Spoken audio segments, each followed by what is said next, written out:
बिस्मिल्लाहिर्रहमानिर्रहीम। अस्सलाम वालेकुम दोस्तों, मैं वारिस महमूद हूँ। वो मनहूस चांद ग्रेन जो रबीउल अव्वल के महीने में लगने वाला है और वो जो इस मुबारक महीने में ग्रेन लगने वाला है वो 2024 18 सितंबर को लगने वाला है। तो तमाम दोस्तों से गुजारिश है कि अपनी ज़ुबान को मीठा रखें और इस चांद ग्रेन से अपने आप को महफूज रखें। और जो हामला औरतें हैं वो ग्रेन से थोड़ी देर पहले और ग्रेन के बाद पानी ज़्यादा से ज़्यादा पिएं। और ख़ास तौर पे जो मेरी माएँ बहनें हामला हैं वो ग्रेन के दौरान कैंची या छुरी हाथ में ना लें, हाथ से आग वगैरह ना जलाएं तो बहुत ज़्यादा बेहतर रहेगा।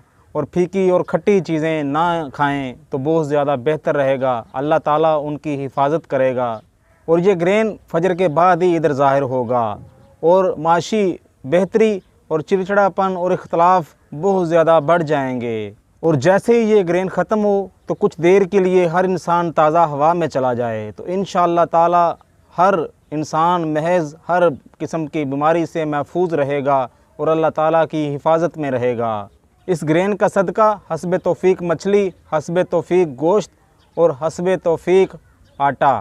और इस ग्रेन के दौरान ख़ास किस्म का इसमें आज़म सूरत नसर को और सूरत नास को ज़्यादा से ज़्यादा पढ़ें। और इस ग्रेन का ख़ास इसमें आज़म 27 मरतबा सूरत नसर को पढ़ें और 27 मरतबा सूरह कौसर को पढ़ना है। और इस ग्रेन का वक़्त पाकिस्तानी वक़्त के हिसाब से 18 सितंबर 2024 बुध के रोज़ सुबह 5:41 से शुरू होगा और इसका अरूज 7:40 पर हो जाएगा और इसका अख्ताम 8:15 पर होगा।